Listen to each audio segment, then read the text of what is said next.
A partir do livro do Êxodo, nós tivemos contato com o ofício sacerdotal. Antes disso, no Gênesis, o que nós tínhamos era o sacerdócio enquanto uma função patriarcal.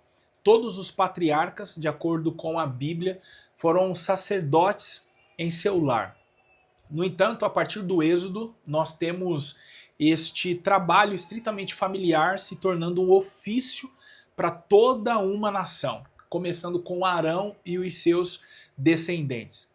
Essa classe sacerdotal era vista como santa, pois enquanto estavam no ofício, eles representavam a conexão entre a população e Deus. Porém, nós vimos em toda a Bíblia que os sacerdotes eram homens, eles também cometeram pecados. O escritor aos Hebreus, no capítulo 4, versículo 15, diz que Cristo é um sacerdote diferente, porque Arão e seus filhos não podiam se compadecer das nossas fraquezas. Isso quer dizer que, embora humanos, pecadores, eles não podiam se colocar nos nossos lugares. Mas Cristo, ele, enquanto homem, assumiu essa condição para sentir as nossas fraquezas. E essas fraquezas que o escritor denomina não é no sentido físico somente, mas também no sentido espiritual. Quer dizer que Cristo sofreu as aflições de um homem e ele entendeu a necessidade de se aproximar do Pai. É por isso que ele pode se compadecer das nossas fraquezas. A diferença é que ele não pecou. Então ele entende o que nós passamos, mas ele não experimentou o pecado na carne. E aí está a nossa vitória, porque ele foi o único homem que foi tentado, mas não pecou. É exatamente sobre isso que nós vamos falar hoje. O tema do nosso bate-papo da próxima lição é Jesus viveu a experiência humana. Eu sou o pastor Lucas Gomes, estou aqui para ajudar você a preparar a sua próxima aula. Como você já deve ter se acostumado nesse trimestre, toda semana eu convido um amigo, uma amiga para conversar junto comigo, para juntos irmos mais fundo na temática. Eu quero dizer que a lição, a pré-aula do próximo domingo já está disponível para você e hoje o que você vai ter aqui é um bate-papo sadio. Nós vamos refletir sobre algumas questões que não foi possível refletir na pré-aula.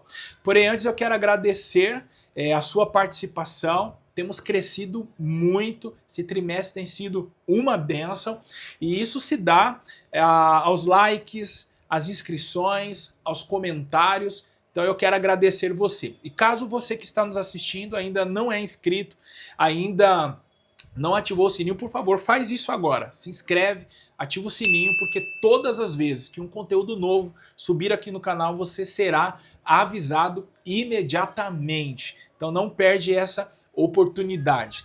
Os comentários aqui são sempre seus, então você pode fazer pergunta, pode comentar. Seria muito legal saber de onde você está nos assistindo. Bom, eu estou aqui hoje com um convidado especial. Veja só, ele é músico, isso quer dizer que ele toca na orquestra da minha igreja, tá bom? Ele é da Assembleia de Deus, Ministério do Belém, na sede do setor 56, no bairro de Perus. Você é professor lá no Juvenis? Sim. Professor lá nos Juvenis. E quando eu vi ele dar aula na sala dos jovens, eu fiquei deslumbrado, gostei muito da aula dele, por isso que eu trouxe ele aqui. Ele escolheu a temática de hoje para a gente poder conversar aqui para vocês, professores dos adultos. Eu tenho certeza que vai ser muito bom. Eu estou aqui hoje com o Silas, qual é o seu sobrenome? Macedo. Macedo, palmas para o Silas Macedo. Meu amigo, fala para mim como que você está, faça suas considerações, que eu quero agradecer por você estar aqui comigo. Fica à vontade, aqui é tudo nosso. Estou muito feliz de estar aqui, Lucas. Obrigado pelo convite. Sou grato a Deus pela sua vida, pela vida de cada um que está nos ouvindo. Estamos aqui, estou aqui para aprender. Legal, muito bom. Junto com você tem mais uns milhares aí espalhados no Brasil e com você essa modéstia à parte, né? Junto com a gente aqui, milhares em todo o Brasil nos assistindo. Bom, como eu falei, chegamos à lição de número 8, tema Jesus viveu a experiência humana. E a leitura bíblica em classe nos traz dois textos distintos, João, capítulo 1, dos versos 43 a 51, e depois Mateus 26, de 37, 38 e o 42. A proposta aqui do Ezequias Soares, o comentarista, é nos mostrar, primeiro, as pessoas com que Jesus se relacionou no início do seu ministério. Ele fala quando Natanael encontrou a Jesus, a convite de Filipe, que era um discípulo de João Batista. Então, essa primeira parte aqui da leitura bíblica em classe tem como objetivo mostrar Jesus se relacionando com algumas pessoas, atividade humana, né? Nós estamos aqui nos relacionando agora. E a segunda parte, que é Mateus 26, tem como objetivo mostrar a natureza humana de Jesus, porque aí fala da tristeza que ele sentiu, e Jesus ele sentiu a morte perto dele, então é sentimento humano, né? A alma dele se abateu. Então aqui a proposta é mostrar as pessoas com que Jesus se relacionou e os sentimentos dele, atividades humanas. E aí o primeiro tópico diz assim, ó, a experiência humana no ministério de Jesus.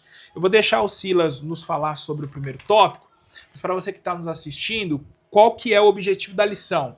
É nos mostrar as experiências que Jesus teve. Então, os seus relacionamentos, os lugares que ele visitou, as suas emoções, as pessoas com que ele também teve conflitos. No caso dos fariseus, dos saduceus, se eu não estiver enganado, está no segundo tópico. Não, é no primeiro ainda. E depois as heresias que surgiram, na verdade, pessoas tentando entender essa humanidade dele. Tá? A gente vai falar um pouquinho mais para frente sobre isso. Mas vamos lá, Silas. Primeiro tópico aí. A experiência humana no ministério de Jesus. O que você pode destacar para a gente aí? Então, aqui a gente vai ver alguns aspectos tanto da vida social quanto religiosa de Jesus. Sim. Tanto que o primeiro subtópico é os debates com as autoridades religiosas da época. Então a gente vê que Jesus, ele sentiu essa dinâmica da sociedade, né? Uhum. Viu que existem grupos com ideias que se divergem, que se opõem, e Jesus passou por isso. E Jesus, sendo a própria verdade, dono da verdade, né, ele teve que defender isso. Uhum. Então a gente tem que dar razão para nossa esperança, certo? E aqui o escritor ele dá três grupos de pessoas, né, da época que foram ter com Jesus para confrontar algumas ideias. Sim. O primeiro grupo são os fariseus, né? A gente fala dos fariseus. Eles são caracterizados por ser muito tradicionalistas, certo, Lucas? Uhum. E como que esse grupo surge? Esse grupo surge a partir de uma tentativa de imposição da cultura helenística feita por Alexandre o Grande. Isso O que mesmo. acontece? O povo de Israel passou por diversos domínios, certo? E um desses domínios foi o domínio do Império da Macedônia, que ao se juntar com algumas províncias da Grécia, conquistaram o território persa, juntamente o território de Israel. E o que acontece? A cultura macedônica, a cultura helenística, ela surge de diversos fatores gregos, sabe? Que vão convergir com algumas ideias que esse povo tinha. Então, alguns judeus quiseram resistir àquilo. Uhum. E para isso, eles tiveram que se firmar nas tradições que eles tinham. E aí começa o grupo dos fariseus. Então, eles eram um grupo bem tradicionalista, voltado para a palavra, né? Eles acreditavam em toda a Taná, não só na Torá, sim, nos escritos dos profetas. E Jesus chega, né? E ele tem alguns confrontos acerca justamente dessas tradições. Em Mateus 15, vai falar, eles chegam e questionam Jesus por que os discípulos não lavavam as mãos para comer. Sim. E aí Jesus vai confrontar eles e Mateus, nesse mesmo capítulo, né, no versículo 6, ele fala assim, invalidastes pela vossa tradição o mandamento de Deus. Então Jesus ressalta uma hipocrisia que aquele grupo tinha. Uhum. Então eles buscavam aparentar ser, eles se preocupavam com isso. Então, calma aí. O lavar as mãos não era como hoje uma questão de higiene, então. Era religiosa. Tradição. Tá. Era uma tradição que eles tinham. Assim como outras tradições, guardar o sábado, por exemplo. Uhum. E isso gerou diversos confrontos. Então Jesus caracteriza ele como hipócritas. Então a Bíblia vai relatar que eles faziam jejum, Lucas, e queriam mostrar que estavam fazendo jejum. Então eles pareciam assim, cansados, sabe, meio abatidos, oravam em voz alta. E esse grupo tinha uma certa admiração das pessoas.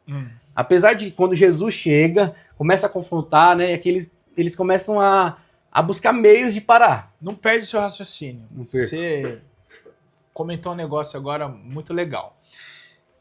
Eu cresci, e acredito que de repente você deva ter passado por isso também, ouvindo o quê? Na igreja? Que o dia que você está jejuando, você não pode falar para ninguém. Então, dá aquela sensação de que você vai quebrar o jejum. Nossa, ninguém pode saber que eu estou jejuando hoje. E essa ideia é baseada nesse texto que você comentou. Os fariseus, eles não lavavam o rosto, eles mostravam aquele abatimento para que as pessoas olhassem e ficassem impressionadas. Nossa, eles estão jejuando hoje. Mas na verdade eles não estavam jejuando. Era essa hipocrisia que Jesus estava condenando, esse teatro. Então eles não lavavam o rosto, a cara amassada, abatida. Imagina a pessoa fazendo isso por uma semana. O impacto que ela não vai trazer para a sociedade. Nossa, o cara tá jejuando a semana inteira. Quem consegue? Olha a espiritualidade. E era isso que eles queriam demonstrar. Então, as pessoas hoje fazem uma leitura errada disso, achando que Jesus condenou o quê? O mostrar que estava em jejum. Entendeu? Sendo que Jesus estava condenando a hipocrisia, o teatro. Não tem problema nenhum eu falar que estou em jejum. Até porque, veja só, você tem quantos anos, Silas? Tenho 19. 19 anos, um garotinho ainda. eu já sou quase um ancião. Onde eu estou querendo chegar? Você é um garoto jovem, está ainda se desenvolvendo em muitas questões, então você precisa de muita energia. Eu imagino que você deva comer muito, ou não. Mas aí o Silas chega na minha casa, tá? Aí, logo cedo, sei lá, 9 horas da manhã, Silas, vamos comer um pão aqui e tal. Não, eu não quero. Só que no nosso convívio eu vejo você, vou dar um exemplo agora, comendo muito de manhã, arrebenta, não rejeita comida. Aí do nada o Silas chega na minha casa rejeitando comida.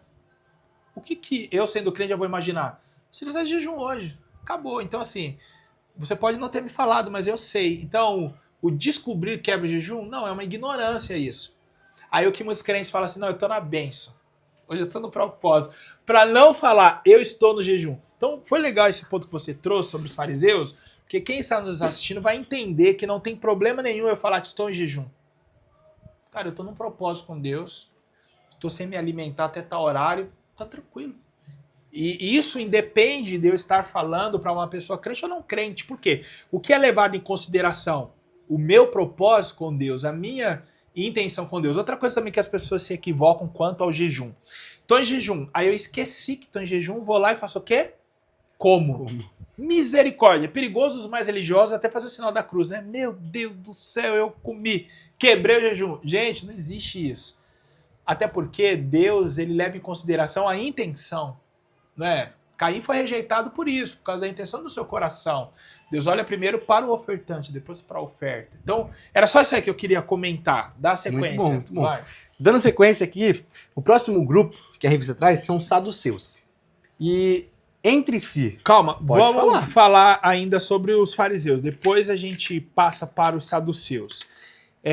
Você encerrou o comentário? Pode dar continuidade. Beleza. Olha só, você falou sobre eles serem tradicionalistas, né? Não aceitarem a helenização, que seria a imposição dos costumes gregos.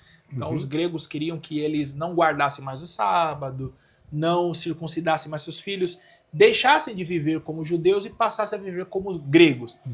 Uma das medidas tomadas nessa época para que eles aceitassem viver como gregos e essa helenização fosse inserida aos poucos foi a tradução da Bíblia hebraica para o grego, que aí ela recebeu o nome de Septuaginta. Qual foi o grupo que aceitou essa helenização, a chegada dos costumes gregos? Os saduceus que você vai comentar daqui a pouco. Mas ainda falando dos fariseus, eles não aceitaram. E tem um motivo para isso. Né? Nesse momento, eles ainda não eram os religiosos da época de Jesus. Eu costumo dizer assim, que se nós vivêssemos na época de Jesus, nós também seríamos fariseus. Porque muito do que eles eram e acreditavam, nós hoje acreditamos. Por exemplo, eles acreditavam na ressurreição dos mortos. Nós acreditamos na ressurreição dos mortos. Eles acreditavam em anjos. Nós acreditamos em anjos. E eles não aceitavam a introdução de uma cultura diferente da judaica naquele povo. E qual era o motivo disso? Eles entenderam que o cativeiro babilônico aconteceu porque o povo se distanciou de Deus. e se distanciou da lei. Então, se distanciar da lei era também viver outra cultura. Porque, por exemplo, guardar o sábado, circuncidar os filhos, não comer determinados tipos de animais, não andar determinada distância aos sábados e tal, era parte da cultura judaica. Se tornou a identidade deles. Então, quando eles começaram a se distanciar disso, a viver como os egípcios viviam, a viver como os assírios viviam, os povos que eles se relacionavam em suas relações comerciais, Deus se irou, levantou os profetas para corrigi-los e tal. Eles permaneceram nesse estilo de vida e aí Deus os levou para o cativeiro babilônico. Então, os fariseus, eles começaram de uma forma muito louvável. Por isso que eu digo que nós seríamos fariseus naqueles dias. Por quê? A intenção deles foi louvável em que sentido? Se depender de nós, a nação nunca mais será punida por Deus por não cumprir a lei. Então eles chamaram para si uma responsabilidade. Nós vamos ler a lei, nós vamos interpretar e nós vamos ensinar o povo. E é exatamente o que a gente faz hoje, né? Nós estamos aqui lendo, entendendo, interpretando, auxiliando outras pessoas a não errarem e a pegar o caminho correto. Esse foi o princípio. Então, louvável, maravilhoso. E aí, então, eles foram à oposição da helenização, porque, gente, não deu certo isso, meu. A gente já se misturou com outras ações. Se a gente fizer isso de novo, Deus vai nos punir. Então, o problema dos fariseus é que, ao longo do tempo, eles se corromperam. Porque eles deixaram subir para a cabeça. E isso hoje acontece muito. Por exemplo, você pega um professor de EBD, um jovem, outra pessoa.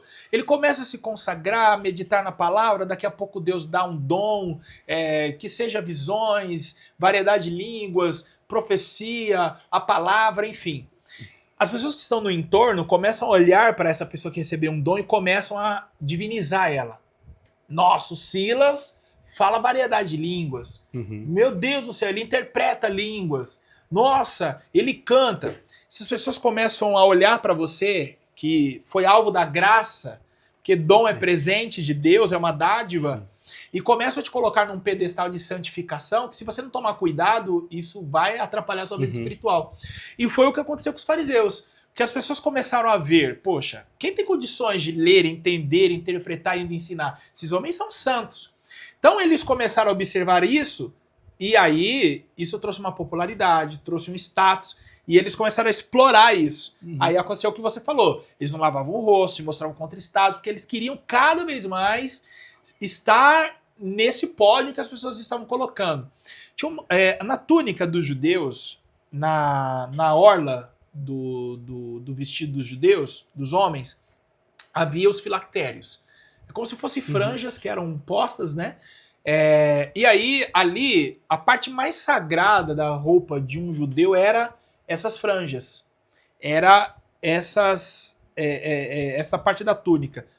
Talvez não foi por acaso que aquela mulher que sofria 12 anos com fluxo de sangue tocou exatamente na orla do manto de Jesus. Então assim, eu vou tocar na santidade dele. Olha que legal. Profundo. Eu não vou tocar em qualquer lugar, vou tocar na santidade dele.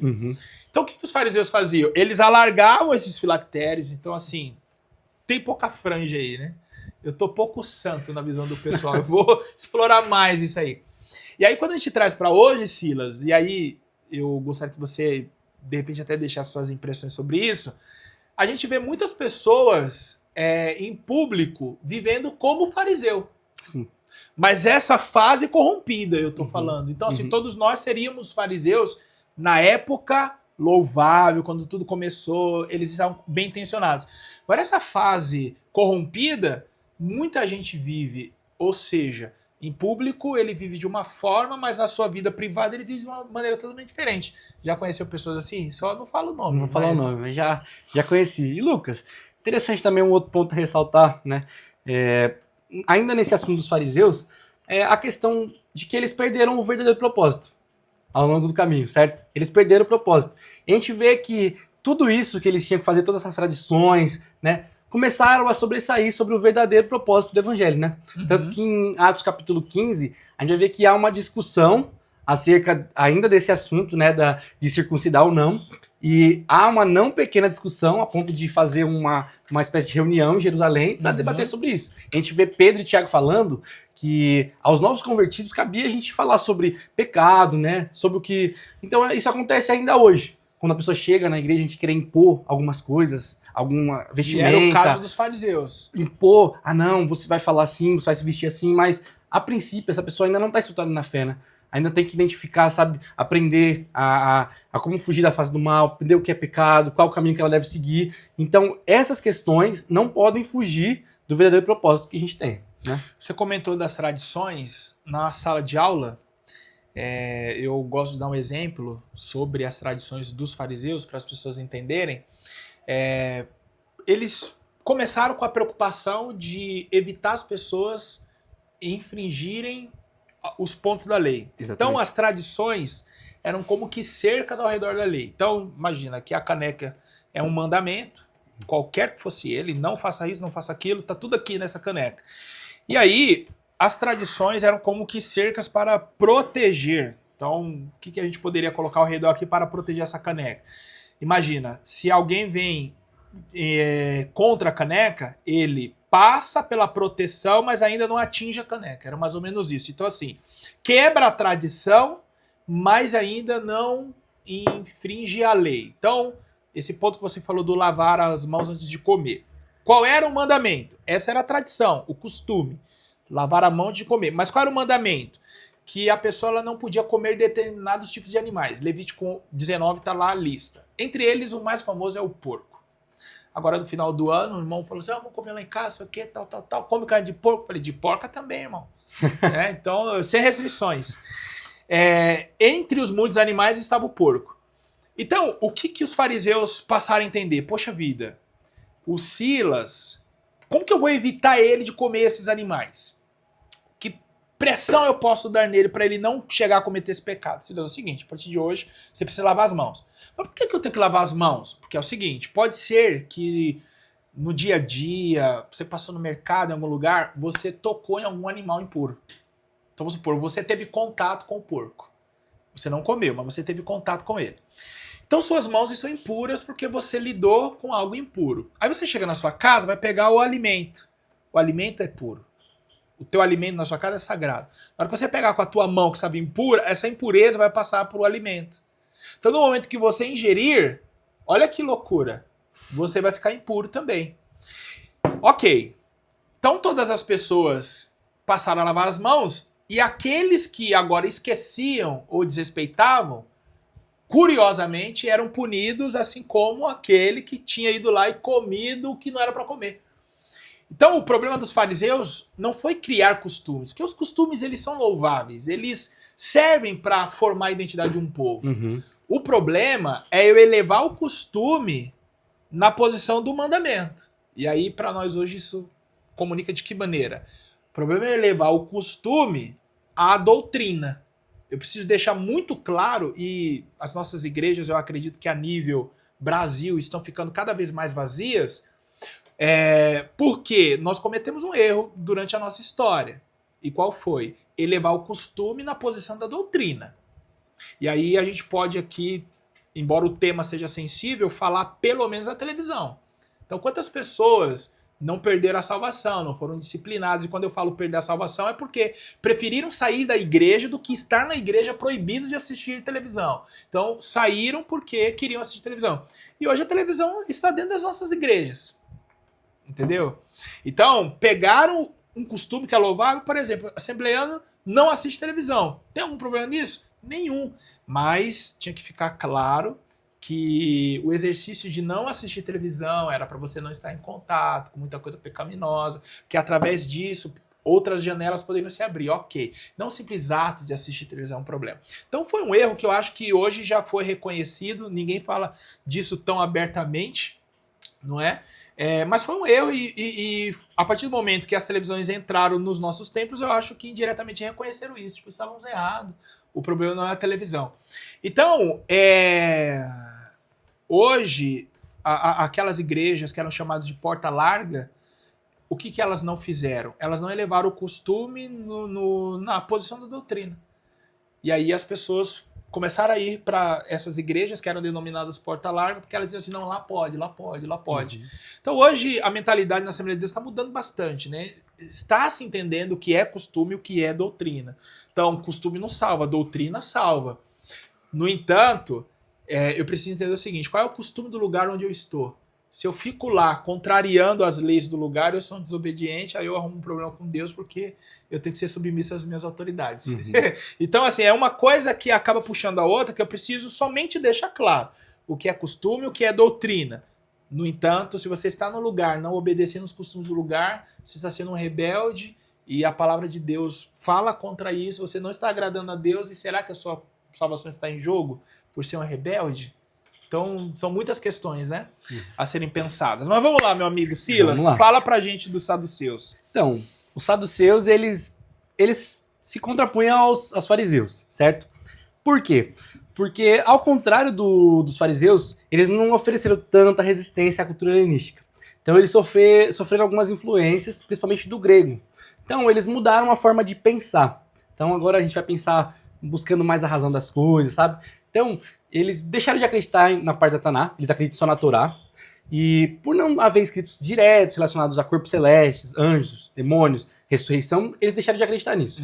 Então a gente vai ver debates, por exemplo, em Mateus 22, eles vão debater acerca da ressurreição, que é a mulher e os esposos, certo? E como eles eram posicionados na sociedade? Eles eram posicionados mais politicamente e menos religiosamente, como os fariseus. Porque eles eram uma aristocracia. A gente vai ver um sacerdote chamado Zadok, que ele serviu na época de Davi e Salomão. E ele deixa eles são herança, né? Então eles vivem numa aristocracia. Então eles são ligados mais uma parte mais classe alta da sociedade de Israel. E eles eram envolvidos diretamente com o templo. Por que a gente vai falar do templo?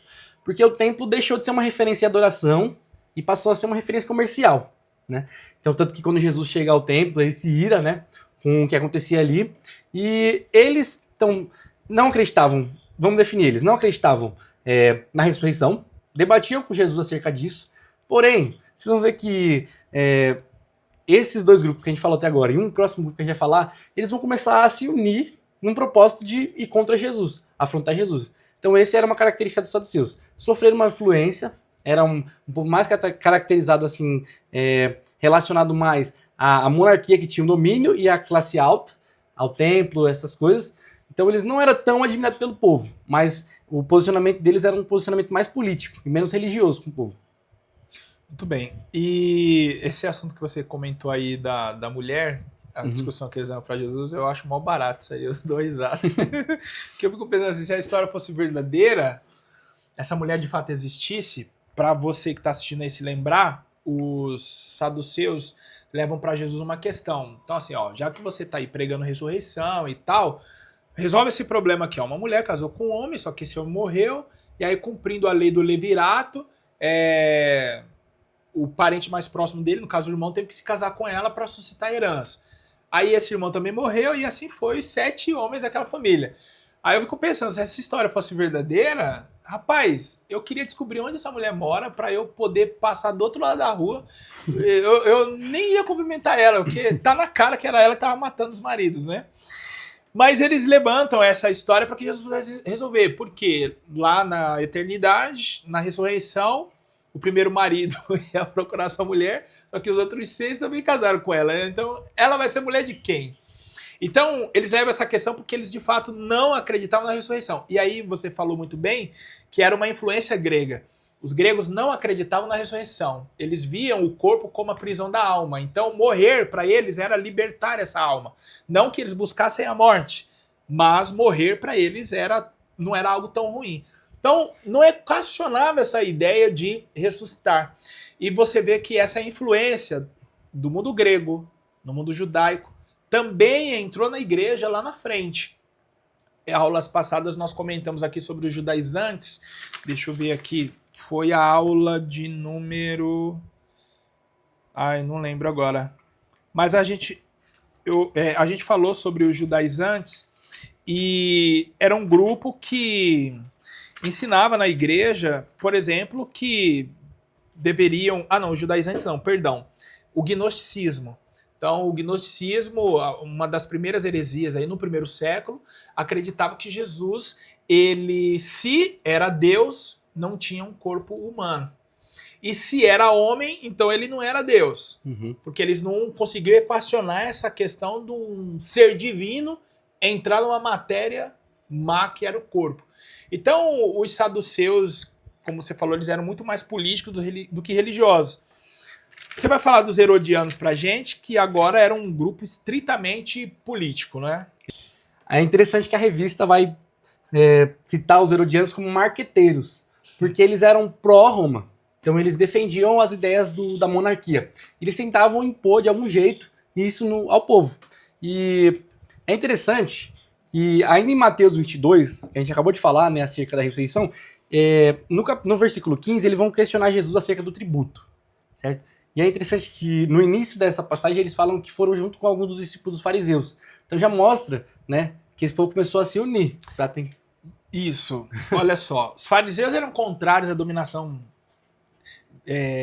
macedônia, depois grega, romana, e logo eles eram contrários ao pagamento de impostos. Os saduceus eram favoráveis. Deixa eu abrir um parênteses que eu não comentei e lembrei aqui. Pode falar. Os saduceus, eles eram políticos, como você observou. E por que isso?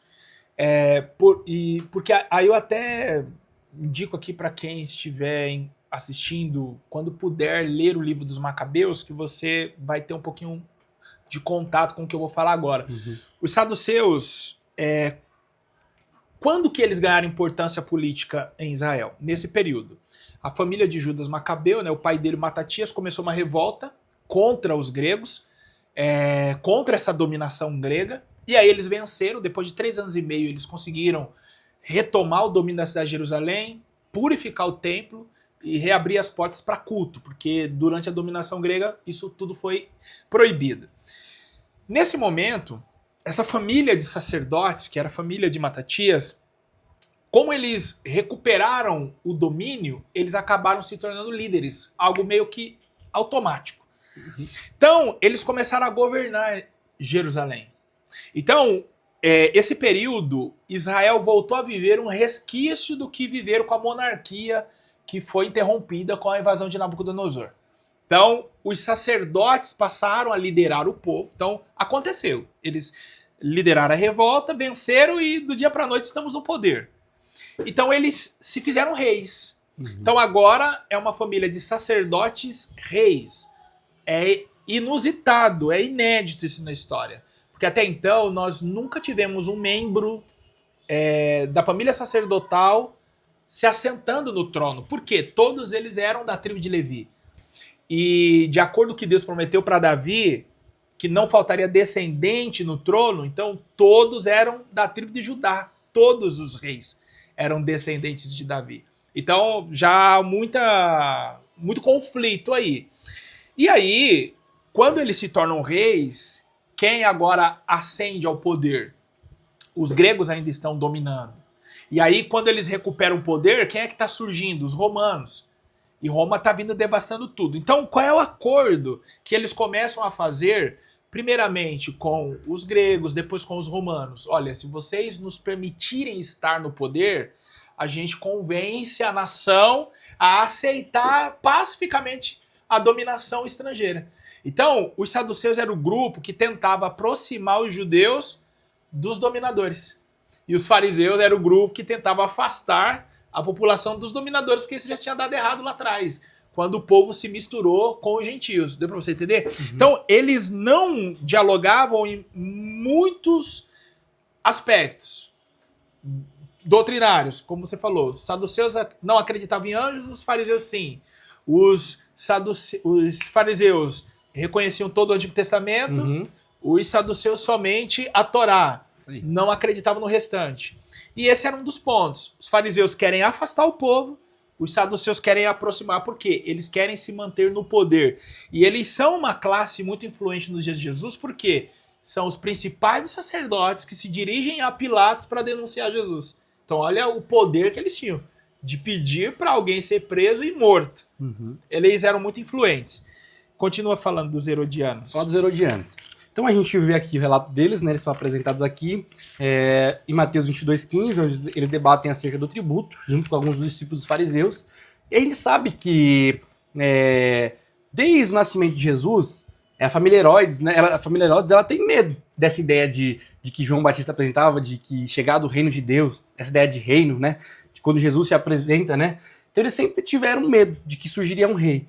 Então eles tentavam de alguma forma fortalecer esse domínio que já existia. Agora, né, nesse contexto que a gente cita aqui, já na Herodes Antipas, e eles tentavam, como a revista fala, marqueteiros, tentavam vender as ideias que a monarquia tinha para o povo. E aqui eles chegam para confrontar Jesus acerca do tributo. E aí surge aquela famosa passagem que Jesus pergunta qual que era a face que estava na moeda. Eles falam, olha, é de César. Uhum. Dai a César o que é de César, dai a Deus o que é de Deus. Isso junto com os fariseus. E olha que interessante, a gente falou dos fariseus, a gente falou dos saduceus, e falou dos herodianos. E aqui, se a gente for pegar Mateus 22, a gente mostra que esses três grupos, no mesmo dia, foram ter com Jesus. Grupos que, a princípio, se opunham, né? As ideias não batiam. Agora eles estão se unindo para ir tentar contra Jesus, para ir tentar confrontar Jesus. E voltando aqui, trazendo aqui para o aspecto da lição, né? A questão da humanidade de Jesus, a gente vê que Jesus, ele tinha o embasamento para confrontar esse povo. Ele tinha o conhecimento. Porque em Lucas capítulo 2, a gente vai ver que Jesus crescia. Ele vai citar duas vezes isso. Primeiro ele fala que o menino, no versículo 40 vai falar que o menino crescia, e depois ele fala que Jesus crescia. Então a gente entende num processo de desenvolvimento, certo? De que Jesus, como humano, ele teve que aprender. Ele foi entender as coisas, foi cuidar dos negócios do pai dele, é o que ele fala, né? Então a gente vê que Jesus, mesmo com toda a sua onisciência, na sua natureza divina, ele teve a importância de estudar a palavra para dar razão à sua própria existência, né? Digamos assim. E fez parte da humilhação, né? Exatamente. Então a gente humilhação humana. Então a gente vê aqui, participando dessa dinâmica social, de confronto, de ideias, se Jesus, a própria verdade, né, teve esse respaldo, teve esse embasamento bíblico para estar preparado para confrontar esse povo, por que nós, né, seres que somos cristãos, seguidores de Jesus, assumir uma responsabilidade muito grande, ser seguidor do homem que foi perfeito, do homem que não pecou, como diz os escritores hebreus. Então, nós também temos que buscar esse desenvolvimento, crescer na graça, no conhecimento, para poder dar razão à nossa esperança, certo? E nos aperfeiçoarmos, né? Você comentou aí sobre esses grupos que se uniram. Isso é interessante porque, assim, eles divergiam teologicamente, divergiam politicamente, né? Na questão teológica, como a gente falou aqui dos anjos, reconhecer ou não o Antigo Testamento, a questão política, aceita ou não aceita a dominação estrangeira. E aí você me trouxe à memória algo sobre Jesus ter unido os povos. Então, Jesus ele veio para estabelecer pontes. Então, ele estabelece a primeira ponte, e a mais importante, entre a humanidade e Deus. Então, a nossa comunhão estava rompida. E aí, ele também une os inimigos, porque eles divergiam em tudo. Jesus foi o consenso entre todos os grupos. Qual? Esse homem é um perigo. Vamos matar ele. Ele conseguiu unir os inimigos. E eu me lembrei aqui agora, falando dessa questão da união, do desejo de matá-lo e tal, de João capítulo 12, se eu não estiver enganado é o capítulo 12, isso mesmo, tem um jantar em Betânia, e esse jantar não é na casa de Marta, Maria e Lázaro, é na casa de um homem que os evangelhos o identificam como Simão leproso. Eu imagino que ele tenha sido curado e talvez por isso do banquete, né? Porque se ele permanecesse leproso, ninguém ia poder entrar na casa dele. Talvez ele nem na cidade estaria. Então, muito provavelmente ele foi curado, chamou Jesus e os discípulos para o banquete. E aí, nos versículos finais, versículo 9 diz assim, ó. Enquanto isso, capítulo 12, versículo 9. Enquanto isso, uma grande multidão de judeus, ao descobrir que Jesus estava ali, veio não apenas por causa de Jesus, mas também para ver Lázaro, a quem ele ressuscitara dos mortos. Então, imagina o cenário. O jantar aconteceu em Betânia, então Jesus foi convidado, muito provavelmente esse leproso foi curado, então Lázaro era ali da vizinhança, Marta e Maria e tal, e a Bíblia mostra elas tendo uma participação no banquete, Marta servindo, Maria entra com um vaso lá, quebra um guento, unge Jesus e tal. E aí as pessoas que iam a Betânia não iam nessa ocasião por causa somente de Jesus. Então Jesus não foi em Betânia a única atração. Iam lá por causa de Lázaro. Então, ô Lázaro, vem cá. Fiquei sabendo aí, cara, que você morreu. Que história é essa aí? 4 dias. Jesus chegou lá, te ressuscitou. É verdade isso aí?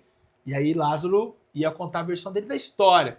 Então eu fico imaginando que as pessoas, a partir desse momento, passavam a crer em Jesus por causa de Lázaro. Então, Lázaro agora que virou a ponte. Aí olha só o que aconteceu. Quando os fariseus e os chefes de sacerdotes estavam lá, notaram isso. Assim os chefes de sacerdotes fizeram planos para matar também Lázaro. Pois, por causa dele, muitos estavam se afastando dos judeus e crendo em Jesus. Então, agora não é só... Eles estavam concordando tanto que Jesus era uma ameaça que tinham que eliminar também quem estava no entorno de Jesus, no caso Lázaro, que estavam conduzindo as pessoas a ele. Então, só para a gente poder entender o nível do ódio que eles chegaram. Então, assim, não basta só matar Jesus. A gente precisa matar quem fala de Jesus. E aí a gente entende que o porquê que a perseguição ela se tornou tão intensa mais adiante e aí até hoje. Então, assim, não basta a gente ferir quem fala de Jesus. Ou melhor, não basta a gente ferir a Cristo. A gente tem que ferir quem fala de Jesus também. E aí, se a gente for olhar para os dias de hoje, o espírito que agia lá age hoje através de novelas, de filmes e professores na escola com as suas doutrinações políticas, certo? Eu me lembro que quando eu entrei na faculdade, um colega falou assim, professor também, falou assim, não vai virar marxista, hein? Eu sou professor de história, né? Então, não vai virar marxista. Meu Deus do céu, eu não posso virar marxista. Onde, em uma das escolas que eu trabalho, me perguntaram lá, você é de direita ou de esquerda? Aí eu falei assim, eu sou de direita, mas eu sei o que tá passando na sua cabeça. A pessoa falou assim, o quê? Eu falei, ele é professor de história e não é de esquerda? Então, você vê que o ambiente acadêmico hoje, por mais que o Estado diga ser laico e você é proibido, por exemplo, de levantar numa sala de aula e pregar o evangelho, mas o que fazem hoje com a história, principalmente, é uma doutrinação também ideológica. Uhum. Entende? Então você é proibido de falar de Jesus, mas você pode falar, por exemplo, de Karl Marx.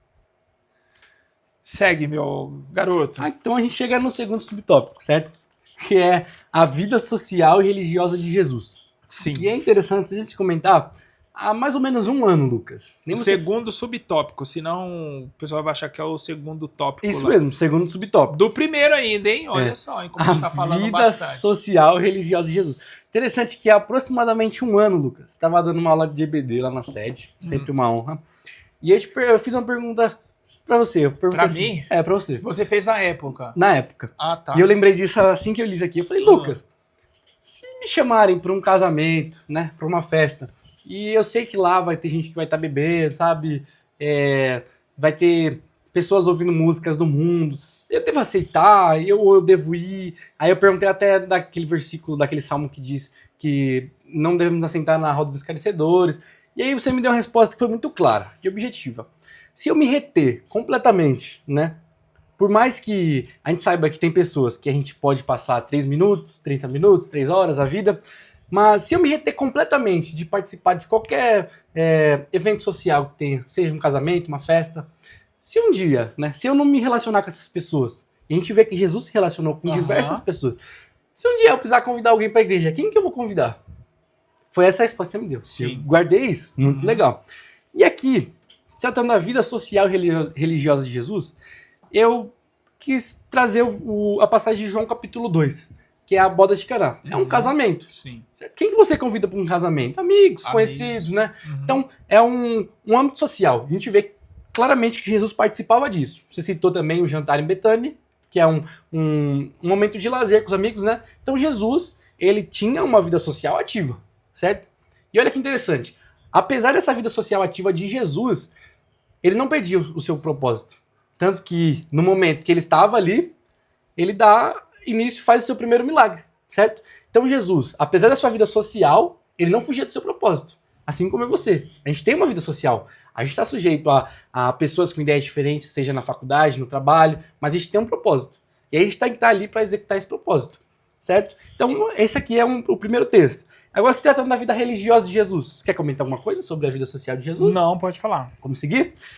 Vida religiosa de Jesus. Já dei uma breve introdução e eu trouxe 2 versículos aqui. Uhum. Os 2 em Lucas 2, que foi quando eu citei. O primeiro, 40, diz assim: um menino crescia e se fortalecia em espírito, cheio de sabedoria, e a graça de Deus estava sobre ele. Aí vai contar a história de que Jesus é esquecido em Jerusalém. E quando chegar no versículo 52, vai falar assim, de novo: e crescia Jesus em sabedoria, em estatura e em graça para com Deus e os homens. Então, qual é o contexto que Jesus nasce? Jesus era um judeu e era um judeu ortodoxo, certo? Ele praticava a religião. Então Jesus ia ao templo, a gente vê que Jesus ele meditava na palavra, estudava, sabe? Então Jesus ele tinha uma vida religiosa também. Assim como ele tinha uma vida social, ele se preocupava com a questão de crescer em entendimento, crescer em graça, em conhecimento, porque aqui, nesse ponto de Jesus, aos 12 anos, ele já tinha ciência do propósito dele. Tanto que José e Maria nem compreendem quando ele fala acerca de estou a cuidar dos negócios do meu pai. Sim. Certo? Pode a continuidade de comentar? Quer comentar? Não, fica à vontade. Pode Então, falar. aqui a gente vê, nesses 2 relatos, como que existe esse equilíbrio. Aproveitando que você deu essa Pode deixa falar. aí, quero pedir para você que está acompanhando deixar o seu like e ativar o sininho, pelo amor de Deus. Porque é o seguinte, ó, se você se inscrever e não ativar o sininho, resolve ou não resolve? Porque você ajuda o canal a crescer, mas você não será avisado quando o conteúdo subir. Então, ó, ativa o sininho aí, vai. Então, a gente vê aqui um equilíbrio entre a vida social de Jesus e a vida religiosa de Jesus. E vê que ele era ativo, tanto na vida social e religiosa. O menino Jesus crescia em conhecimento. Isso aqui vai introduzir um tópico que a gente vai falar mais pra frente, né? Acerca do desenvolvimento da mente de Jesus. Como é que funcionava, certo? Terceiro subtópico, ou quer comentar? Pode falar, o terceiro. O terceiro subtópico fala assim, características próprias do ser humano, certo? Então aqui a gente traz mais como que Jesus vai se assimilar ao ser humano. E o primeiro versículo que eu quero ler aqui é o que você já comentou, Hebreus capítulo 4, versículo 15. Sim. Porque não temos um sumo sacerdote que não possa compadecer-se das nossas fraquezas, mas um que, como nós, em tudo foi tentado, mas sem pecado. Em tudo foi tentado. Então a gente vê aqui uma evidência da humanidade de Jesus. Sim. Que Jesus era 100% homem, 100% Deus. E como que a gente vai comprovar isso com base bíblica, né? De que Jesus realmente tinha um corpo humano, sofria das coisas que o corpo humano sofria. Primeiro, Mateus capítulo 4 vai falar que Jesus sentiu fome, certo? Então é uma primeira característica de um corpo humano. Aqui em Mateus 13, 53, vai falar que Jesus sofreu rejeição. E a gente conhece aquele texto que fala que Jesus veio para os seus, mas os seus não receberam. E é interessante comentar aqui sobre a rejeição. Lembra quando Jesus volta a Galileia? Né? E ele vai ao templo, né? Lê uns escritos do profeta Isaías, e o povo da cidade queria levar Jesus, se iraram contra Jesus e quiseram levar Jesus a um lugar alto para precipitar Jesus. E aí a gente vê que Jesus fala, não há profeta sem honra a não ser em sua casa. Então aqui Jesus passou por uma rejeição, certo? Uma outra característica do ser humano, Jesus sofreu tristeza. Mateus 26, 38. Eu vou ler rapidamente. Tá, pode ler. Mateus 26, 38. Diz assim, ó. Aqui é a versão King James. Ela diz assim. Então compartilhou com eles dizendo, a minha alma está sofrendo dor extrema, uma tristeza mortal. Permanecei aqui e vigiai junto a mim. Então aqui são 3 características, Lucas, que eu quis trazer, né? Comprova que são próprias do ser humano. E que Jesus, por ser uma dualidade 100% humano, 100% Deus, ele passou por isso também. Ó, eu vou voltar num ponto que você falou, Por favor. sobre o Salmo 1, sobre o assentar-se na roda dos escarnecedores, né?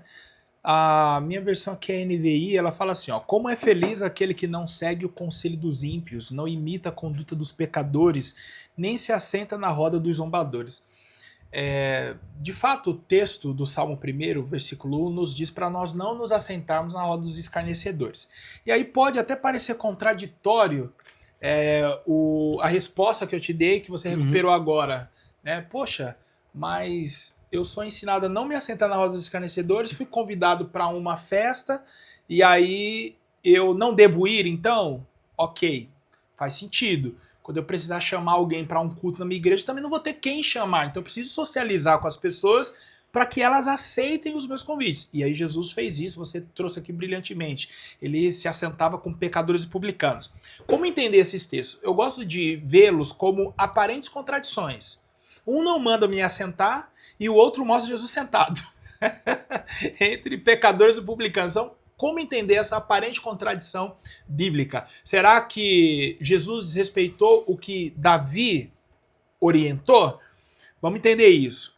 1 Coríntios, capítulo 10, versículo 18, na NVI diz assim, ó: considerem o povo de Israel. 2 pontos. Os que comem dos sacrifícios não participam do altar? Então, os sacerdotes, eles, em algumas ocasiões, era permitido a eles se alimentar de partes do sacrifício que era trazido para Deus. Era a porção deles. Outro tipo de sacrifício, por exemplo, o pacífico, permitiu o ofertante também participar. Então comia o sacerdote, depois que era entregue uma parte para Deus, comia o sacerdote e participar da refeição a família dele também. A gente tem uma indicativa desse tipo de sacrifício no primeiro livro de Samuel, capítulo 1, quando Eucana dá uma parte do sacrifício mais excelente para Ana e partes iguais para Penina e seus filhos. Aí a confusão começa, né? Porque aí a Penina olha e fala assim, seu pedaço de carne é maior do que o meu. Só que é o seguinte, eu tenho filho e você não tem filho. Aí a briga começa. Nesse dia. Então Jesus está falando assim, ó. Jesus não, né? Paulo está falando assim. Os que comem dos sacrifícios não participam do altar? Então, quando você come do sacrifício, Paulo está dizendo, você torna-se participante do que está acontecendo ali. Você tornou-se participante do altar. Aí ele segue assim, ó. Portanto, o que estou querendo dizer? Será que o sacrifício oferecido a um ídolo é alguma coisa? Ou o ídolo é alguma coisa? Não. Quero dizer que o que os pagãos sacrificam é oferecido aos demônios e não a Deus. E não quero que vocês tenham comunhão com os demônios. Vocês não podem beber do cálice do Senhor e do cálice dos demônios. Não podem participar da mesa do Senhor e da mesa dos demônios. Porventura, provocaremos o ciúme do Senhor? Somos mais fortes do que ele? Então, como entender isso? Porque aí eu colocaria Davi, Jesus e Paulo. Então, estaria Paulo reforçando o que Davi falou e criticando Jesus? A chave da questão aqui, a chave da questão aqui é participar. Então eu posso estar em um ambiente, mas não quer dizer que eu estou participando daquele ambiente. E aí Jesus fez isso de uma maneira brilhante. Então ele se assentava nessas mesas, ele conversava com publicanos, mas não saía de lá ladrão. Não roubava junto com eles. Jesus conversou com uma mulher ali, a samaritana. Ou ela era uma prostituta ou ela era uma destruidora de lares. Mas ele não se relacionou com ela. Ele não se prostituiu com ela. Ele não saiu de lá um prostituto. Você entendeu? Então, é você estar em ambiente de mentirosos. Então, você não é proibido de acessar esses ambientes. Mas é você não se permitir se contaminar. Então, você precisa de uma maturidade cristã. Aí é o caso do Daniel. Ele entrou na Babilônia, mas a Babilônia não entrou nele. Sim. Então, quando o salmista fala assentar-se, ele está falando do participar. Então, bem-aventurado varão que não participa. Ele participa de outras rodas, ele se insere em outras comunidades. Ele não se relaciona a ponto de pecar com essas pessoas. Era isso aí. Agora, você, no segundo ponto, falou sobre Jesus não ter experimentado o pecado. E aí a gente chegou num ponto legal aqui que eu quero comentar com você. Eu não destravei, eu abri aqui o... Me ajuda aqui. Eu destravei o cartão de crédito aí. Foi isso, achamos aqui. Eu selecionei alguns versículos para a gente poder entender isso. Porque, assim, Silas, como que a gente pode entender Jesus estar numa natureza humana e não pecar. E aí isso já nos leva diretamente para o segundo tópico, que vai nos falar aí sobre o monotelismo, que foi uma doutrina cristológica de um patriarca chamado Sérgio de Constantinopla, que ele ensinava que Cristo tinha uma única vontade. E aí o comentarista aqui nos explica o que foi o monotelismo. Vem de umas palavras gregas, monos, único, e telema, vontade. Uhum. Então era uma doutrina que acreditava que Jesus tinha uma única vontade, tentando reforçar o que foi decidido no concílio de Calcedônia. Isso mesmo, em 451 depois de Cristo. O que foi decidido em Calcedônia? Jesus tem duas naturezas distintas que coexistiram em uma única pessoa. Então ele não tinha uma natureza 100% divina e não tinha uma natureza humana. E também não tinha uma natureza 100% humana e não tinha uma divina. Então ele tinha as duas. Natureza divina em uma única pessoa. Ok, isso foi decidido. Então, o que esse patriarca queria dizer? Tudo bem, ele tem duas naturezas distintas, porém só uma vontade. E qual era a vontade? A divina. Então, como entender esse ponto que você comentou e essa questão tratada no segundo tópico do monotelismo? Jesus, enquanto humano, enquanto homem, pessoa, ele teve duas naturezas. Divina, então essa natureza veio do Espírito Santo. A natureza humana veio de Maria. Uhum. E aí o que acontece? Essa natureza humana ela era submissa à divina. Para as pessoas que nos assistem entender isso de uma forma mais simples, o que acontece? Nós, enquanto humanos, temos uma única natureza, humana, pecaminosa, caída. Quando nós aceitamos a Jesus, a Bíblia nos faz entender que essa natureza humana, ela morre. Mas ela morre no sentido não de deixar de existir. Agora você, enquanto cristão, não é um ser estritamente espiritual. Porque pensar assim é também afirmar que você não vai pecar mais. E aí contradiz o entendimento bíblico, por exemplo, da primeira epístola de João, no capítulo 2, versículo 1. Filhinhos, não pequeis, mas se pecardes. Então, se eu posso pecar no sentido de ser algo inevitável, não permitido, mas inevitável, quer dizer então que eu ainda tenho uma natureza humana. Uhum. Então, o morrer é no sentido de, a partir do momento que eu me encontro com Cristo, essa natureza humana ela se torna submissa a uma nova natureza que passa a existir em mim por causa desse contato com o Espírito Santo, que é uma natureza espiritual. É o que a Bíblia fala sobre o novo nascimento. Jesus falou isso em João capítulo 3 para Nicodemos. Uhum. Então, é esse o novo nascimento. Então, eu me encontro com Cristo e eu vou passar por uma nova experiência. Agora ela é espiritual. Eu estou nascendo para Deus. Então, a partir desse momento, eu, Lucas, tenho duas naturezas. Uma humana e outra divina.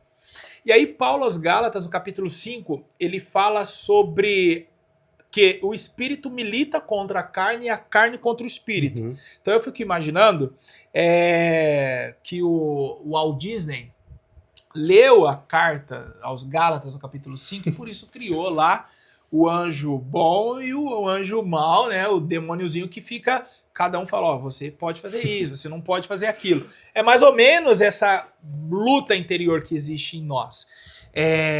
O espírito tentando sufocar a carne e a carne tentando sufocar o espírito. É aquele momento em que você está para pecar, mas aí vem na sua cabeça assim, rapaz, você vai pecar, tá errado. E é o espírito, a natureza espiritual falando mais alto naquele momento. Então, aqui você alimentar mais, então se você procurar orar, jejuar, ler a Bíblia, manter sua vida conectada em Deus, você alimentará o seu espírito e aí você estará menos suscetível ao pecado. Você ainda pecará porque nós ainda estamos na presença desse pecado. Mas, por ter uma natureza agora espiritual, você terá condições de resistir o pecado. No entanto, por ainda estarmos nessa condição pecaminosa, nós ainda seremos pegos em situações de pecados. Então, assim, a gente tenta ao todo submeter essa natureza humana à espiritual, mas a gente falha nisso. Aí é onde está a divindade de Cristo. Uhum. Porque essa natureza humana dele, que também teve desejos e nela ele foi tentado, ela era totalmente submissa à sua natureza espiritual. Você quer comentar alguma coisa sobre isso? Não, pode ir, por favor. Não? Tem certeza? Por favor. Então ela era totalmente submissa à vontade divina. Então ele tem uma natureza humana, então ele deseja se alimentar, ele deseja estar com as pessoas, ele deseja socializar, mas quando se diz no assunto pecado, a natureza divina se sobrepõe à natureza humana. Então ele tem as duas vontades. No entanto, uma é submissa à outra. E é exatamente o que acontece conosco. Nós, por exemplo, o que é a justiça divina? Ela é totalmente diferente da minha justiça. Na minha justiça, se você cometer um erro contra mim, eu tenho que ficar sentado esperando você vir me pedir perdão. Ponto.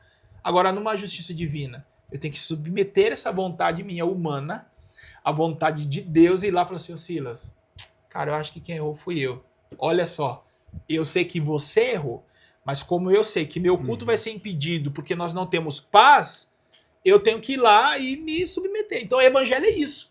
A todo tempo, o verdadeiro evangelho, ele me constrange a me submeter àquilo que eu não quero, ou seja, porque dessa forma eu farei a vontade divina. Então Jesus ele teve conhecimento do pecado, mas como que Jesus teve o conhecimento do pecado sem experimentá-lo? Isso é meio contraditório. Mas eu trouxe aqui alguns versículos. Romanos 13:20 nos mostra o quê? Que o pecado ele pode ser apresentado. Então alguém pode ter o conhecimento do pecado sem experimentá-lo a partir da lei. Olha que curioso. Olha o que Romanos 13:20 nos diz. Pela lei vem o pleno conhecimento do pecado.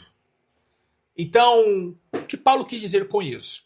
A lei de Moisés apresentou o pecado. No capítulo 7, ele fala sobre isso de uma forma maestral. Peguem uma Bíblia com uma linguagem assim mais atual, que é melhor do que a Almeida Revista Corrigida. Esclarece mais. Paulo falou mais ou menos assim, ó. Eu não conhecia pecado se a lei não tivesse me apresentado. Como assim a lei me apresentou o pecado?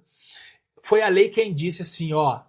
A partir do momento em que você desejar algo que não é seu, você está pecando. Ei, o nome disso é cobiça. Então, antes da lei, eu não sabia que desejar o que não era meu era um pecado. É nesse sentido que ele está falando.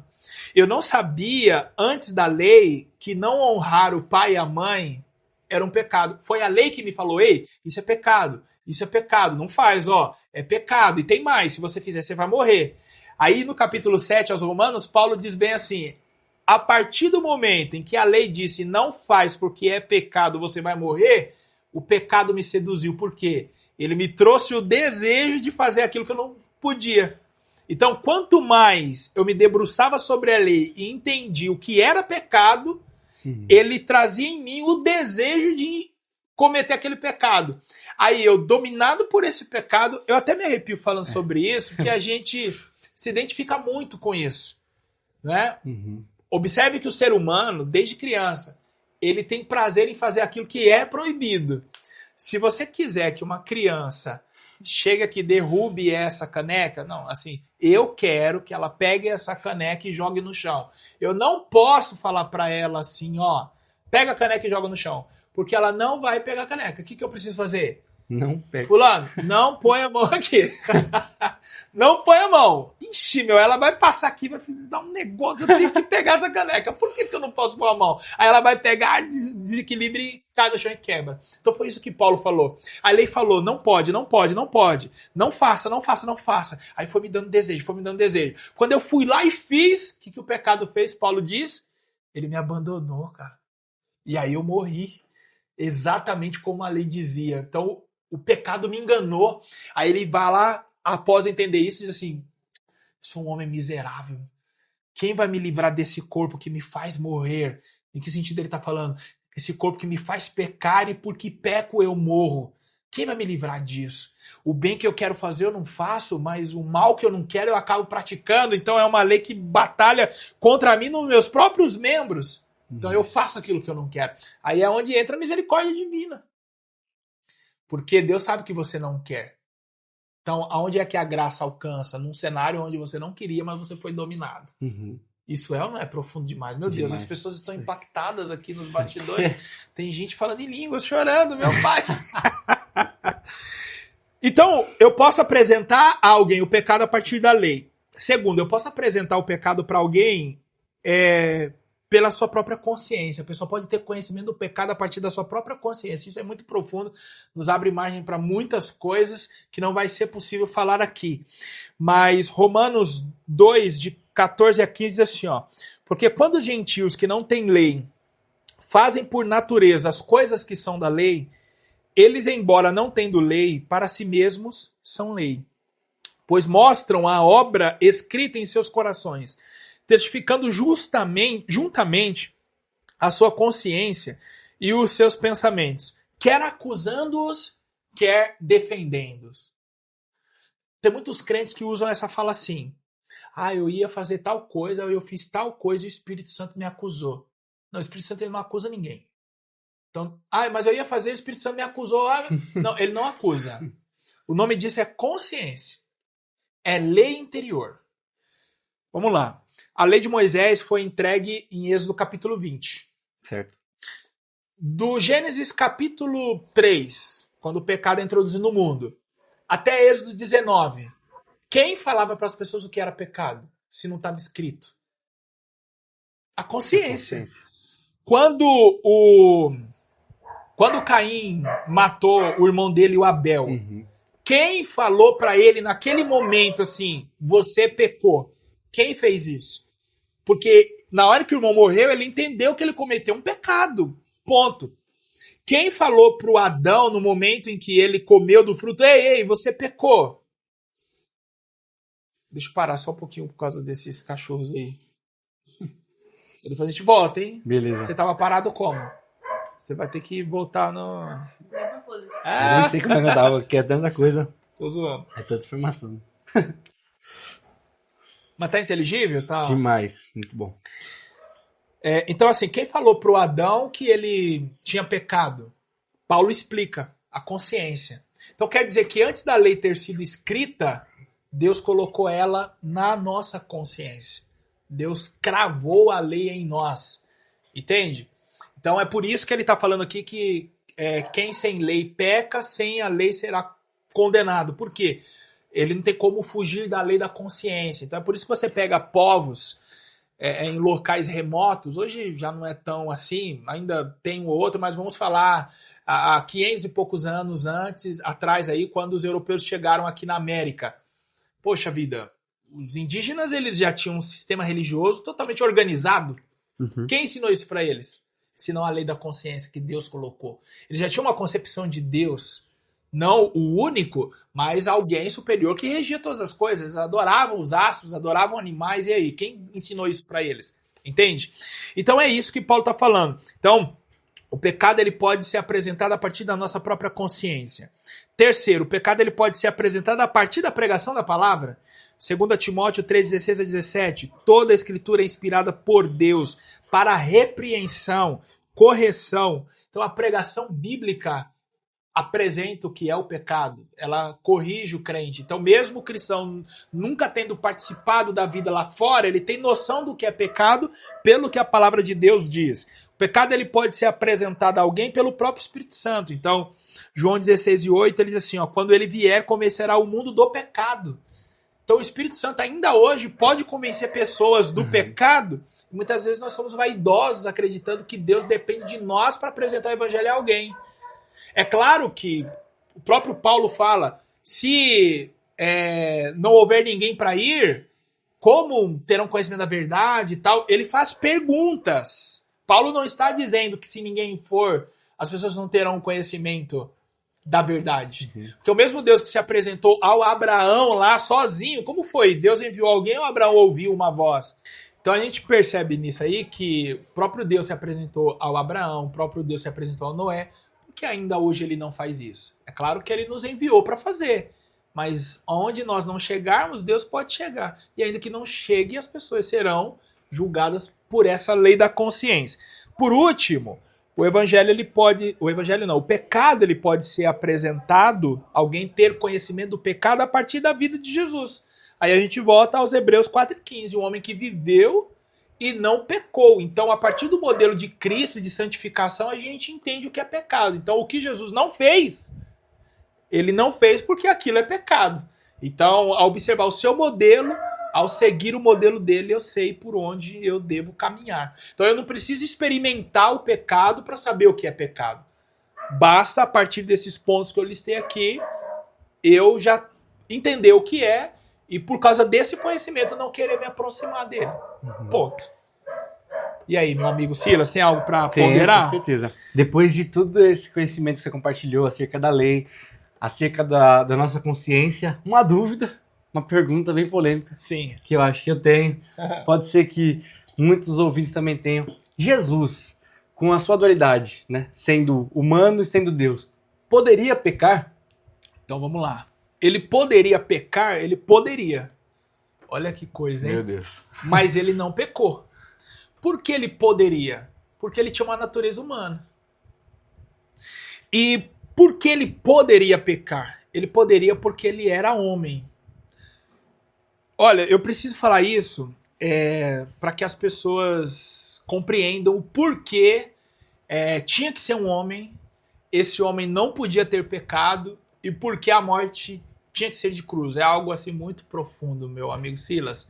Tá preparado? Preparado. Tem certeza? Absoluto. Então vamos. Mas aqui é o seguinte, ó, eu vou explicar aqui, só que eu preciso que exatamente nesse momento, você que não deu o like, dê o like. Você que não se inscreveu, se inscreva. Eu preciso que esse vídeo seja o mais assistido, dada a informação que eu passarei agora. Porque as pessoas podem perguntar assim, por que a morte de cruz? Primeiro, vamos entender dentro de uma questão política. Era a maneira mais cruel do inimigo do Estado ser morto. Então não tinha outro tipo de morte mais cruel. Roma não tinha outro tipo de morte mais cruel para executar contra o inimigo do Estado. Jesus foi visto como inimigo do Estado. Claro que eu estou aqui cometendo um anacronismo, que o Estado não existia ainda, mas é com a mentalidade de hoje, né, que a gente está analisando o texto. Jesus foi posto como inimigo de Roma porque a acusação foi: ele se fez rei no lugar de César. Pronto. Então a morte de cruz era para aqueles que se colocavam contra Roma. Ponto. Por isso que ele morreu na cruz. Segundo motivo, aí tem uma questão bíblica para isso.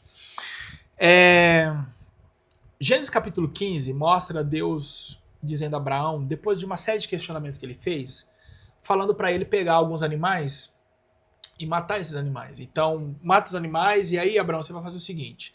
Você vai pegar metade do animal, você vai pôr de um lado, metade você vai pôr do outro, metade de um lado, metade do outro. E aí, Deus falou assim, Abraão, passa no meio. Só que antes de Abraão passar, Abraão viu uma chama de fogo passando entre os animais. E aí, o que isso quis dizer? Naqueles dias, quando os homens faziam um acordo, eles matavam animais e formavam um caminho e as duas partes passavam entre os corpos.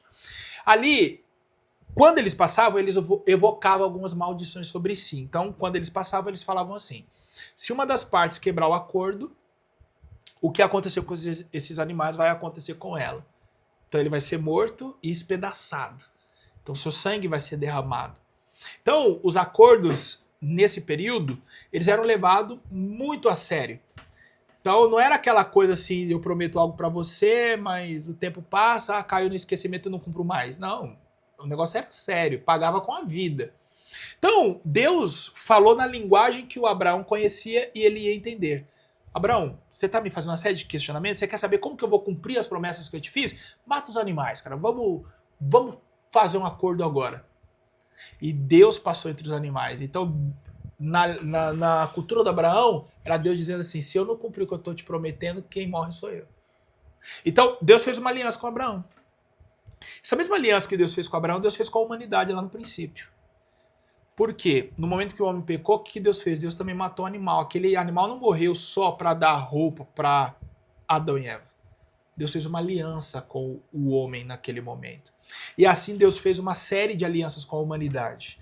Nós vimos Deus fazendo aliança com o mundo pós-diluviano, Deus fez aliança com Noé, por exemplo, não destrua mais a humanidade, né, a terra com água.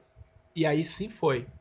Todas as alianças que Deus fez com o homem quebrou as alianças que Deus fez com ele. Todas as alianças. Todas. A lei foi também uma aliança. Quando Deus deu a lei para Moisés, o que Deus mandou Moisés fazer? Matar animais. O sangue foi derramado. Quando o tabernáculo foi posto de pé, animais morreram. As peças do tabernáculo foram consagradas com sangue, os sacerdotes foram consagrados com sangue. Então, o primeiro testamento, a primeira aliança, ela foi com base em sangue. Todas as alianças a humanidade quebrou. Se a humanidade quebrou todas as alianças, a pergunta que eu te faço é a seguinte: o que deveria acontecer com a humanidade? Morrer. Mas morrer como? Despedaçado, espalhado. E O sangue ser derramado. o sangue ser derramado. Pronto. Na época, qual é o tipo de morte que realiza tudo isso? A cruz. É a cruz que espedaça o condenado antes, porque ele tomava chicotadas. Os judeus, eles tinham um limite na execução. Eles davam 39 chibatadas. A lei mandava dar 40. Porém, os fariseus, para não infringir o mandamento e pecar, eles davam uma quarentena menos um. Então eles contavam 39 chicotadas. Esse chicote, ele era feito com tiras de couro.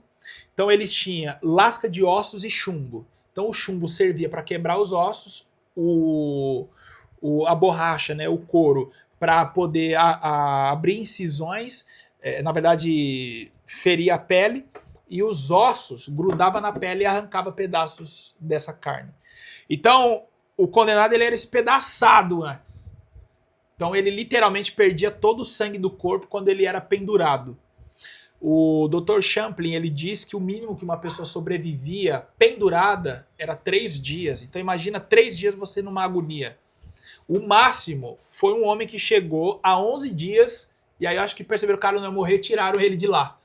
Então, houve um caso na história de uma pessoa que ficou pendurado no madeiro 11 dias e não morreu. Então, entre 3 e 11 era o prazo que as pessoas ficavam penduradas e o sangue esvaindo. Então, imagina, a carne dilacerada, nervos, tendões, veias, cara, o negócio era brutal. Então, era para a humanidade ir para o madeiro, porque quebraram a aliança que Deus fez. Aí, o que Deus faz? A humanidade inteira, imagina, a humanidade inteira indo para o madeiro, não era um homem só. Então, assim como na lei um animal substituía não só uma pessoa, mas uma nação, porque por qual razão muitos animais foram mortos no Antigo Testamento? Porque Deus queria que as pessoas olhassem para o que fosse acontecer na cruz e já entendessem o que estava acontecendo lá. Então, ele permite todo o sistema sacrificial no Antigo Testamento, que era algo que já acontecia naquele mundo. Deus não está fazendo nada do além. Vamos começar a matar animais aí porque eu quero daqui tantos anos mostrar algo para vocês lá na frente. Não, isso já acontecia. As culturas já faziam isso, já cultuavam dessa maneira. Então, já que o entendimento de vocês é assim, vem cá. Eu vou dentro do que vocês entendem mostrar um projeto que eu tenho para a humanidade lá na frente. Então vai matando animais aí. Então os sacrifícios no Antigo Testamento tinham que caráter? Ele era substitutivo, então não é o pecador que morre, é o animal. Ele devia ser santo, ele não devia ter defeito e nem ser doente. Por quê? As outras nações entregavam quaisquer tipos de animais. Entendeu? Então o culto aqui é diferente. Esse animal não pode ter defeito, ele não pode estar doente. Então, quando chegou na cruz, a humanidade entendeu. Poxa, a humanidade entendeu em que sentido? Eu estou querendo dizer, ele é o Cordeiro de Deus. Então, Deus agora providenciou o substituto. Então, não fui eu quem fui para a cruz, eu quebrei uma aliança com Deus. Então, eu deveria morrer espedaçado. Então, Deus se fez homem. No momento em que ele se faz homem, para cumprir essa primeira exigência. Quem quebrou a aliança não foi um homem? Quem tem que ser espedaçado é um homem. Segunda exigência. Se a quebra da aliança foi por causa do pecado, agora precisa resolver o problema. Qual é? O pecado. Então, essa dívida que o pecado causou, essa inimizade que trouxe entre Deus e o homem, precisa ser sanada. Só pode resolver o problema uma pessoa que não tem pecado. Ou seja, só traz conciliação numa briga quem não está envolvido nela. Pode perceber. O casal tá divorciando. Põe os filhos para resolver o problema. Só vai fermentar o negócio mais ainda. Porque um vai concordar com o pai, outro vai concordar com a mãe. Quem é que resolve, quem é que concilia o casal? Quem tá fora do problema. Então esse homem sem pecado, ele vai resolver o problema da humanidade com Deus e ele só vai conseguir se ele não estiver envolvido com a causa. Se ele não tiver pecado. Então, por isso que tem que ser um homem, por isso que tem que ser sem pecado e por isso que tinha que ser a cruz. Porque era o meio mais cruel de despedaçar alguém naqueles dias, dentro do entendimento do homem. Então, ele pode, mas ele não faz isso porque senão ele invalida o sacrifício da cruz do Calvário. Ele não cumpre a exigência. Ele pode, mas ele não vai, porque senão tudo perde sentido. Não tem sentido no nascimento, não tem sentido na vida, não tem nascimento, não tem sentido na morte. Para tudo ter sentido, ele não pode pecar. Muito bom, muito bom. Legal? Então, eu acho que é isso aí. Fechou. Vamos concluir, porque senão vai virar aqueles podcasts de 3 horas, 4 horas, 5 horas, não é? E eu acho que você daqui a pouco vai dar aula, tem que fazer os seus esboços, então vamos respeitar isso aí. Bom, eu vou pedir para nossa amiga que está aqui nos bastidores, por favor. Eu quero apresentar para você a Chegou Economizou, uma empresa parceira que tem possibilitado durante todo esse trimestre esses programas acontecerem. Existem gastos, então a Chegou Economizou chegou para poder possibilitar tudo isso. Por isso eu quero pedir a você para acessar aí o Instagram, procura Chegou_Economizou. Qual é a proposta? É você chegar no Instagram, ter contato com todas as promoções e economizar o seu dinheiro. Para você entender melhor, é uma empresa que trabalha com cosméticos, perfumes, cremes, linha masculina, feminina, todas as marcas aí, as mais importantes que você conhece. Boticário, Avon, Eudora, Natura, Jequiti. E o legal é que os produtos eles são vendidos com até 50% de desconto. E quem sabe isso pode até melhorar se você disser que conheceu a empresa aqui no MPcast, a mentoria para professores. Chegou, economizou. Acessa aí. E aqui, Silas, está um presente para você. É mesmo? Rapaz. Que a Chegou, economizou, mandou. Espero que você goste. Obrigado. Tá? É simples, mas é um mimo aí para todos os convidados. Obrigado. Tá bom? Obrigado. Obrigado pela sua presença. Eu que agradeço. Deus abençoe você. Amém. Quer falar alguma coisa? Só agradecer, se inscreve, deixa o like, deixa um comentário. Isso. Muito bom. Amém. Deus abençoe você. Obrigado. Até a próxima.